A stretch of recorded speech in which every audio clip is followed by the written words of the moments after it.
আসসালামু আলাইকুম ওয়া রাহমাতুল্লাহি ওয়া বারাকাতুহু। সকলকে জানাচ্ছি রমাদানের শুভেচ্ছা। সিয়াম সাধনার এই অনন্য মাসে আল্লাহ সুবহানাহু ওয়া তাআলা প্রত্যেক বান্দার জন্য রেখেছেন অনন্য বিধান। এই অনন্য বিধানকে নিজের জীবনে ধারণ করতে, সেটাকে পালন করতে এবং জীবনমুখী যে সমস্ত সমস্যা রয়েছে সেগুলোর সঠিক জবান দিয়ে সঠিকভাবে জানতে এবং সঠিকভাবে মান্য করতে আমাদের অত্যন্ত প্রয়োজন একটি গাইডলাইন এবং এমন একটি ইভেন্ট যে ইভেন্টের মাধ্যমে আমরা আমাদের কোরআনের জ্ঞানকে ধারণ করতে পারি, সেই সাথে আমাদের সমাধানকে খুঁজে নিতে পারি। আর সেই জন্যই অনন্য আয়োজন করেছে জিটিভির অনন্য আয়োজন সেরা ওয়াটার ট্যাঙ্ক নিমিত্ত মাহে রমাদান অনুষ্ঠান। আল্লাহ সুবহানাহু ওয়া তাআলার এই অনন্য মাস রমাদানের এই অনুষ্ঠান জুড়ে আমি আছি আপনাদের সঙ্গে মুফতি ওমর ফারুক আশিকি। আল্লাহ সুবহানাহু ওয়া তাআলা আমাদেরকে অনন্য গ্রন্থ দিয়েছেন, যে গ্রন্থ আমাদের জীবনের অনন্য পাথেয়। এই পাথেয় আমাদেরকে বলে দেয় যে আমি তোমাদেরকে কোরআন দিয়েছি, তোমাদের উপরে এর মধ্যে দিয়ে জীবন চলার নানাবিধ পাথেয় দিয়েছি। আর এই পাথেয়র অনন্য একটি ইবাদত হলো সিয়াম। আর সিয়ামকে কেন দিয়েছেন আল্লাহ তাআলা, সেটিও আল্লাহ তাআলা স্পষ্ট করে বলেছেন, কুতিবা আলাইকুমুস সিয়াম কামা কুতিবা আলাল্লাযীনা মিন ক্বাবলিকুম লাআল্লাকুম তাত্তাকুন। এই সিয়াম দেওয়ার উদ্দেশ্যই হলো তোমরা যেন মুত্তাকী হতে পারো, বিশ্বাসী হতে পারো। এই বিশ্বাসটি আমাদের কেমন হবে, কিভাবে আমরা মুত্তাকী হতে পারবো এই মাসে এসে, সেই বিষয়টি আমরা জানবো। আর সেই বিষয়টি জানাবার জন্য আমাদের সঙ্গে বিষয়টি নিয়ে আলোচনা করার জন্য আমাদের স্টুডিওতে আমন্ত্রিত হয়েছেন যাত্রাবাড়ি মাহাদুল কোরআন ও সুন্নাহ মাদ্রাসার সম্মানিত মুহতামিম এবং পরিচালক প্রধান মুফতি রাকিবুল ইসলাম। চলুন মোহতারামের সঙ্গে আমরা প্রথমেই পরিচিত হয়ে নিই। আসসালামু আলাইকুম ওয়া রাহমাতুল্লাহ। ওয়ালাইকুম আসসালাম ওয়া রাহমাতুল্লাহি ওয়া বারাকাতুহু। মোহতারাম কেমন আছেন? আলহামদুলিল্লাহ ভালো আছি, আশা করি আমাদের দর্শকবৃন্দ ভালো আছেন, আল্লাহ তাআলা ভালো রেখেছেন। আলহামদুলিল্লাহ। জীবন ঘনিষ্ঠ আয়োজনে আপনাকে স্বাগত জানাচ্ছি। শুকরিয়া। ওয়া ইয়াক। প্রিয় দর্শক, জীবনযাত্রার এই ক্ষণে আমাদের সময়টুকু কিন্তু পেরিয়ে যাচ্ছে। রমাদানের আজ ১৯তম, আর কিছুদিন পরেই আমরা রমাদানকে হারিয়ে ফেলব। কিন্তু রমাদানে যে বিধানটা রাখা হয়েছে তাকওয়া, সেটা কি অর্জন করতে পেরেছি? যদি না করতে পারি, এখন আমরা কিভাবে অর্জন করতে পারবো সে বিষয়টি নিয়েই জানবো আমাদের মুহতারামের কাছে। চলে যাচ্ছি আমাদের মুহতারামের কাছে। জি মুহতারাম, আল্লাহ সুবহানাহু ওয়া তাআলা এই মাসকে অনন্য একটি গুণ দিয়ে মুমিনকে সাজানোর জন্য বলেছেন, সেই গুণটি হলো তাকওয়া। কিভাবে আমরা তাকওয়ার গুণে গুণান্বিত হতে পারি সে বিষয়টি নিয়ে আমাদের জানাবেন। ইন্নাল হামদুলিল্লাহ ওয়াসসালাতু ওয়াসসালামু আলা রাসূলিল্লাহ, আম্মা বা'দ। আপনি যথার্থই বলেছেন, রমাদানুল মুবারক আল্লাহ সুবহানাহু ওয়া তাআলা আমাদেরকে দিয়েছেন এবং এই মাসে আমাদের উপর সিয়াম ফরজ করা হয়েছে। তার উদ্দেশ্য হচ্ছে আমাদেরকে মুত্তাকি বানানো, তাকওয়া বানানো, যেটা আল্লাহ তাআলা বলেছেন, ইয়া আইয়ুহাল্লাযীনা আমানু কুতিবা আলাইকুমুস সিয়াম কামা কুতিবা আলাল্লাযীনা মিন ক্বাবলিকুম লাআল্লাকুম তাত্তাকুন। হে ঈমানদারগণ, তোমাদের উপর সিয়াম ফরজ করা হয়েছে যেমনিভাবে পূর্ববর্তী উম্মতের উপর ফরজ করা হয়েছিল, যেন তোমরা মুত্তাকি হতে পারো। তাকওয়া মানে কি? তাকওয়া মানে হচ্ছে যে সর্বত্রই, প্রকাশ্যে অপ্রকাশ্যে সব ক্ষেত্রেই আল্লাহর ভয়কে মনের মধ্যে ধারণ করা। যে আমি নির্জনে আছি, একাকী আছি, কেউ আমাকে দেখছে না, কিন্তু সেই অবস্থাতেও আল্লাহ সুবহানাহু ওয়া তাআলা আমাদেরকে দেখছেন। এই অনুভূতি অন্তরের ভেতরে জাগ্রত রাখা। এখন দেখুন, সিয়ামের সাথে এর একটা সম্পর্ক কত গভীর। সেটা হচ্ছে যে আপনি নামাজ পড়ছেন, আল্লাহ সুবহানাহু ওয়া তাআলা আপনাকে দেখছেন। কান্নাকা তারা ফাইল্লাম তাকুন তারা ফাইন্নাহু ইয়ারাক। যে এমনভাবে সালাত আদায় করো যে তুমি আল্লাহকে দেখছো, আর যদি তুমি নাও দেখো আল্লাহ তোমাকে দেখছে। এটা তো সর্বক্ষেত্রেই হয়, কিন্তু রোজার ক্ষেত্রে ভিন্ন একটা আছে। যে আমি যখন গোসল করছি, বাথরুমে, ওয়াশরুমে, দরজা আটকানো, আমাকে কেউ দেখছে না, আমি কিন্তু গোসল করার সময় একটু পানি পান করে ফেলতে পারি আমার তৃষ্ণা নিবারণের জন্য। সেখানে কিন্তু আমাকে কেউ দেখছে না, কিন্তু সেখানে আমি পানি পান করছি না কেন? একমাত্র আল্লাহ সুবহানাহু ওয়া তাআলার ভয়ে। এখানে আমার মানুষকে দেখানোর কিছু নাই এবং মানুষের বাহবা পাওয়ারও কিছু নাই এবং মানুষের কোনো চিন্তা এখানে নাই, একমাত্র আল্লাহ সুবহানাহু ওয়া তাআলার জন্যই এটা হয়ে থাকে। তো এভাবেই মানুষের ভিতরে তাকওয়ার অনুশীলনের জন্য আল্লাহ সুবহানাহু ওয়া তাআলা সিয়ামের মাধ্যমে একটি বিশেষ প্রশিক্ষণ ট্রেনিং তিনি আমাদেরকে দিয়েছেন।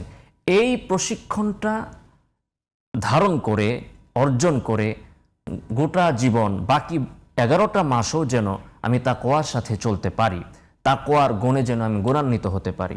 তাকওয়া আমার ভেতরে কিভাবে আসবে? আল্লাহ সুবহানাহু ওয়া তাআলা কোরআনুল কারীমে মুমিনদের যে গুণাবলী বলেছেন, মৌলিক যে গুণাবলী বলেছেন, সেগুলো আমার ভেতরে আনার জন্য পরিপূর্ণ চেষ্টা করতে হবে। যথারীতি সময় মতো 5 ওয়াক্ত সালাত আদায় করা, ঠিকমতো যাকাত আদায় করা, ইসলামের যে 5টি রুকন আছে, হজ করা, হ্যাঁ, ইখলাসের সাথে দৃঢ়চিত্তে ঈমান আনয়ন করা, এগুলোর মাধ্যমে মূলত আল্লাহ সুবহানাহু ওয়া তাআলার যে ভয়, যে তাকওয়া, সেটা অর্জিত হয়। ওমর রাদিয়াল্লাহু তাআলা আনহু জিজ্ঞাসা করেছেন যে তাকওয়া মানে কি?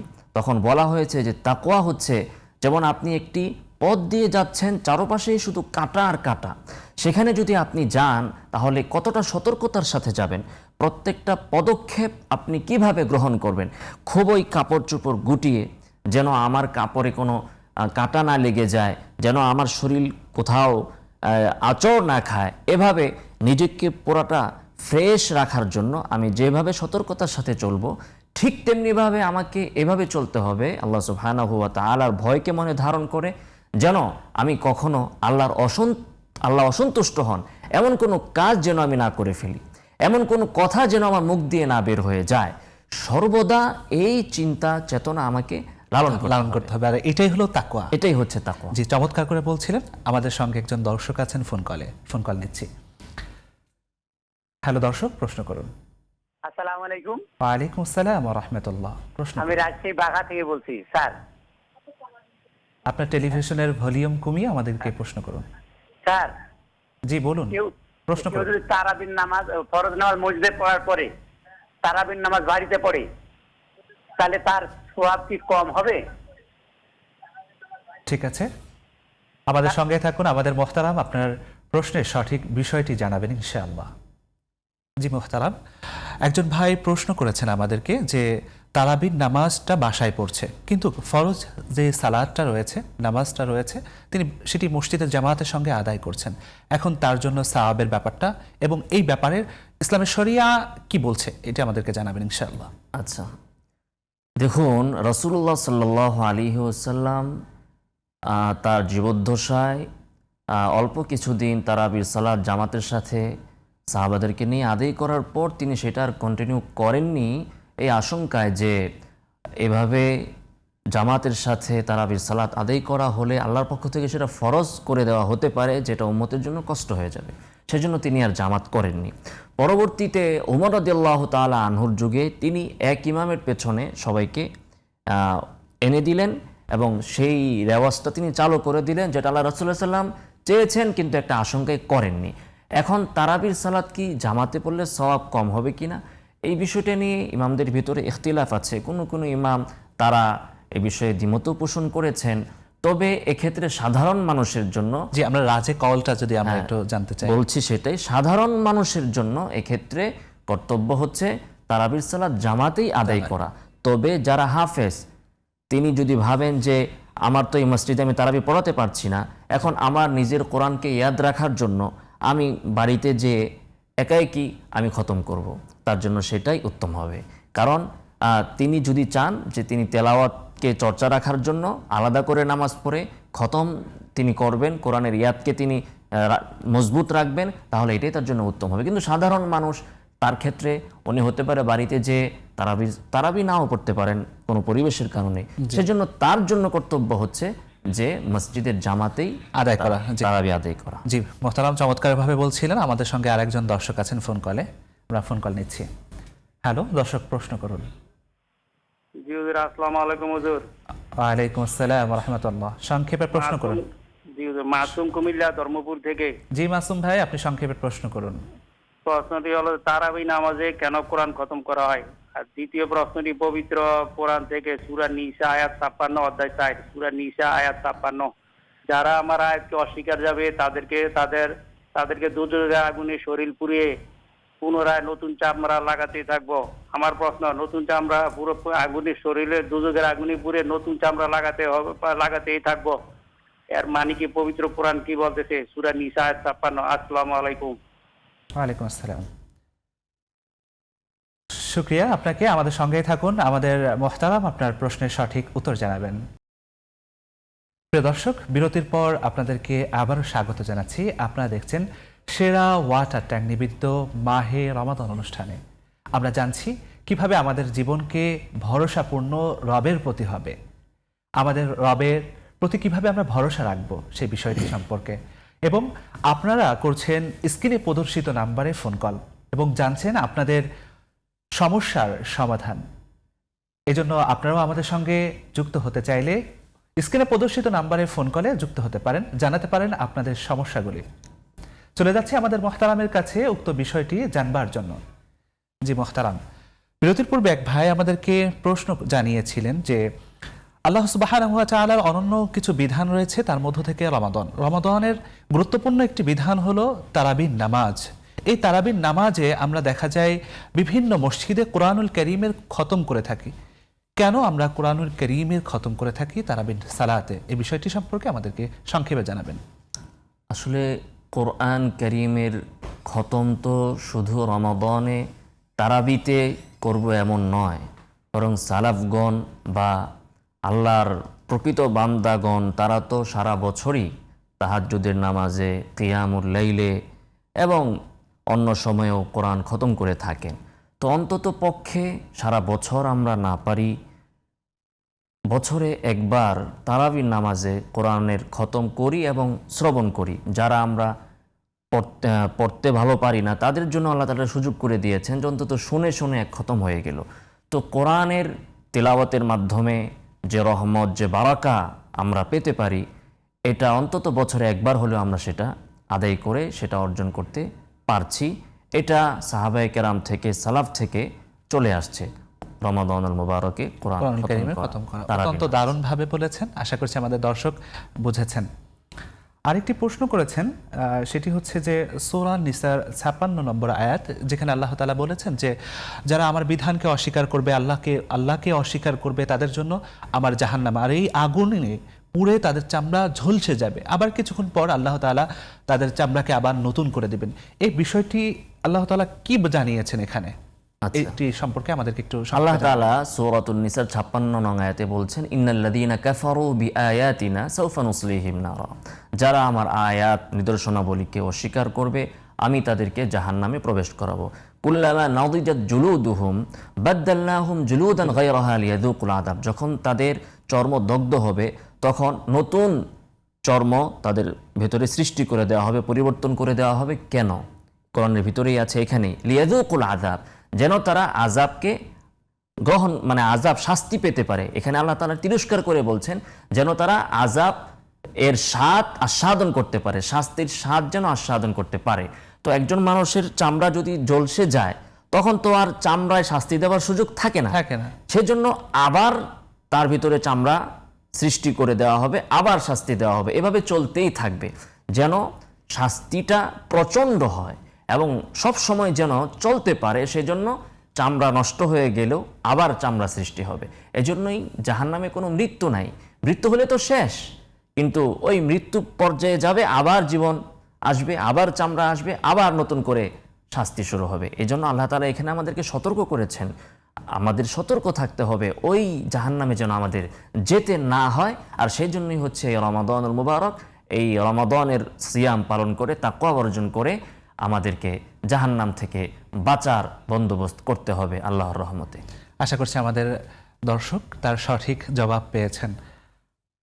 মোহতারাম, আমাদেরকে জানাবেন যে পূর্বে যে বিষয়টি নিয়ে আলোচনা করছিলেন, ভরসা, তাওয়াক্কুল, রবের প্রতি আমাদের তাওয়াক্কুলটা কেমন হওয়া উচিত, একজন মুমিনের কোন তাওয়াক্কুলের গুণে গুণান্বিত হওয়া উচিত সে বিষয়টি সম্পর্কে। তাওয়াক্কুল আল্লাহর উপর ভরসা করা।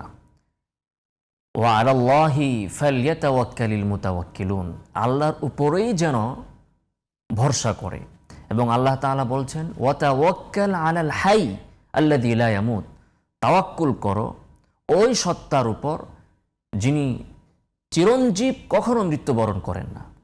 আপনি আজকে একজন নেতা, একজন সম্পদশালী ধনী ব্যক্তির উপর ভরসা করলেন, আজ হোক না হোক কাল একদিন না একদিন সে পৃথিবী থেকে চলে যাবে, তখন আপনার কি হবে?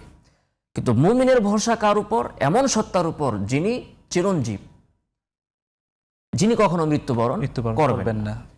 এই জন্যই আল্লাহর উপর আমাদের ভরসা করতে হবে। ইব্রাহিম আলাইহিসসালাতু ওয়াসসালামকে যখন আগুনে নিক্ষেপ করা হলো, তখন তিনি বললেন ওয়াকালু হাসবুনাল্লাহু ওয়া নি'মাল ওয়াকিল, হাসবুনাল্লাহ, যে আল্লাহই আমার জন্য, আমাদের জন্য যথেষ্ট এবং তিনি উত্তম কর্মবিধায়ক। তেমনিভাবে মুহাম্মদুর রাসূলুল্লাহ সাল্লাল্লাহু আলাইহি ওয়াসাল্লাম ইন্নান নাসা ক্বাদ জামাউ লাকুম ফাখশাউহুম ফাযাদাহুম ঈমানা, মুসলমানদেরকে মুনাফিকরা ভয় দেখালো যে খবরদার খবরদার তোমরা ওই জিহাদে যেও না, সেখানে অনেক মানুষ সমবেত হয়েছে, অনেক অস্ত্র শস্ত্র নিয়ে তারা সেখানে এসেছে। হ্যাঁ, তোমরা কিন্তু সেখানে তাদের আপনার এই বিষয়ে জানবো, তবে আমাদের সঙ্গে দর্শক আছেন, তার ফোন কল নিচ্ছি। হ্যালো দর্শক, প্রশ্ন করুন। জি, আমি তো একটু তারাবি সম্পর্কে একটা কথা বলতে যাচ্ছি। জি, প্রশ্ন করুন। এই যে জি, আমি তারাবি সম্পর্কে একটু কথা বলতে যাচ্ছি। জি, ওই আমি তো বাসায় যদি আমরা স্বামী স্ত্রী, হ্যালো, প্রশ্ন করুন আপনি। দর্শক, প্রশ্ন করুন আপনি, আমরা শুনছি বাসায় আপনাকে। যদি আমরা স্বামী স্ত্রী জামাতের সাথে নামাজ আদায় করি, তো তারাবি পড়ি, তাহলে কি হবে?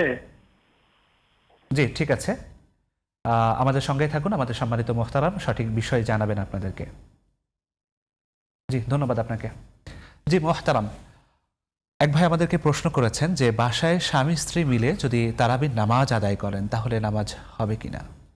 জি, ফরজ এশার ফরজ সালাত মসজিদে জামাতের বড় জামাতে আদায় করাই ভালো। এরপরে তিনি যদি বাসায় তার স্ত্রীকে নিয়ে তারাবির সালাত আদায় করতে চান, অবশ্যই তিনি সেটা আদায় করতে পারেন। এবং জামাতের সঙ্গে স্ত্রীকে নিয়ে যে আদায় করছেন, এর জন্য জামাতের যে সাওয়াব রয়েছে, সে সাওয়াবের অধিকারী তিনি হবেন কিনা? হ্যাঁ, অবশ্যই তিনি হবেন। এক্ষেত্রে নারী এবং পুরুষের সফ কাতারের যে বিষয়টা, সেটা খেয়াল রাখতে হবে। ওনার স্ত্রী কিন্তু ওনার সাথে বরাবর দাঁড়াবেন না, উনি পেছনে দাঁড়াবেন। এখানে স্ত্রী কি যে জামাতের ক্ষেত্রে দেখি যে আমাদের একামত দেওয়াটা সুন্নাহ, এখানে কি স্ত্রী তাকে একামত দিবেন সালাতে? তারাবির সালাতে তো একামত নেই এখানে। জামাত যদি আদায় করেন, এশার তারাবির সালাতের পূর্বে যে এশার সালাত রয়েছে, এই সালাত আদায় করার ক্ষেত্রে তাকে কি একামত দিতে হবে কিনা? একামত পুরুষ ব্যক্তি যিনি, তিনি দিবেন, স্ত্রী দেওয়ার সুযোগ নেই। জি জি, অত্যন্ত চমৎকারভাবে জানিয়েছেন। আপনি যে বিষয়টা নিয়ে আলোচনা করছিলেন যে ভরসাটা আল্লাহর উপর যেমনটি হবে, এই প্রসঙ্গে বলছিলেন। জি, আলোচনা করছিলাম আমরা।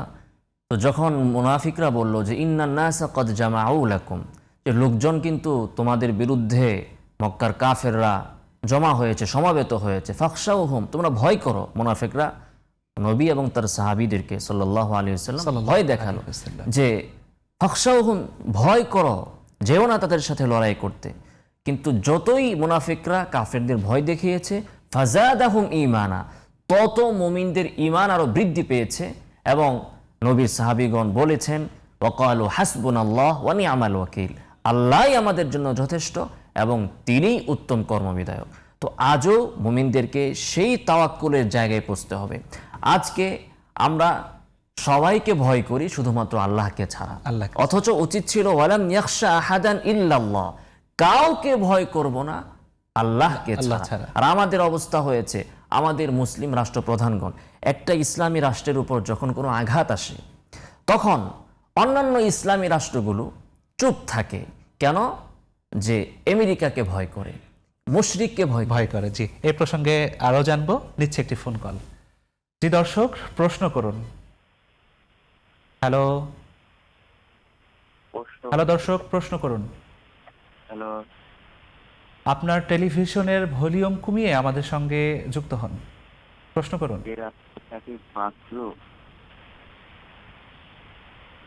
একটু জোরে বললে ভালো হয়, আমরা শুনতে পাচ্ছি না আপনার কথা।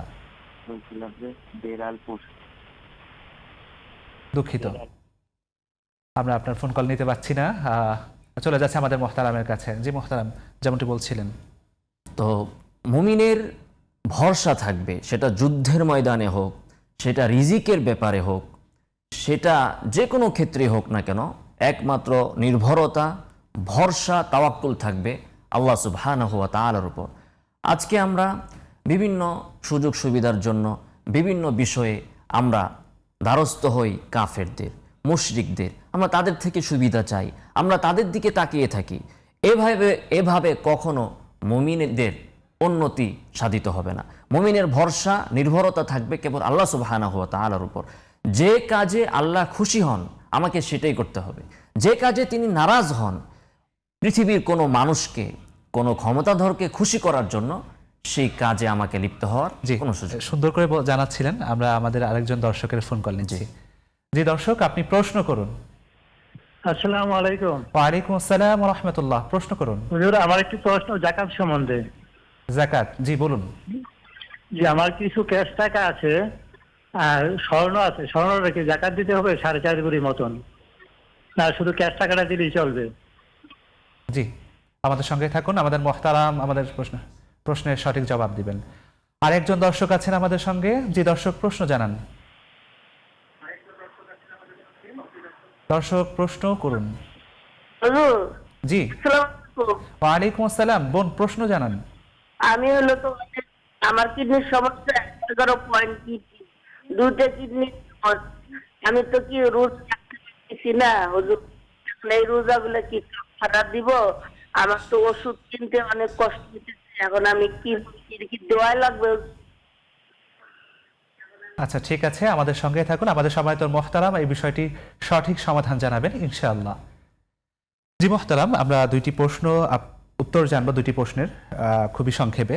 একটি হলো যে একজনের বা ক্যাশ টাকা আছে এবং সেই সাথে 4 ভরি স্বর্ণ আছে, এখন তার জাকাতের হুকুমের মধ্যে পড়বে কিনা, তাকে জাকাত দিতে হবে কিনা, এটা একটু জানাবেন।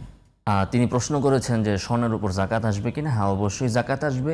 তার এই ক্যাশ টাকা এবং স্বর্ণ পুরোটাকে জাকাতে রূপার নেসাব ধরে হিসাব করতে হবে। অর্থাৎ 52.5 তোলা রূপার উপর জাকাত আসে, সেই নেসাব ধরে তার এখানে স্বর্ণের যে মূল্য এবং টাকার যে মূল্য সেটা হিসাব করে তার 40 ভাগের 1 ভাগ জাকাত দিতে হবে। জি, অত্যন্ত দারুণভাবে জানিয়েছেন। আরেকটি বিষয় হচ্ছে, আমাদের এক বোন কিডনি রোগে আক্রান্ত, জি। তিনি এই সমস্যার কারণে রোজা রাখতে পারছেন না।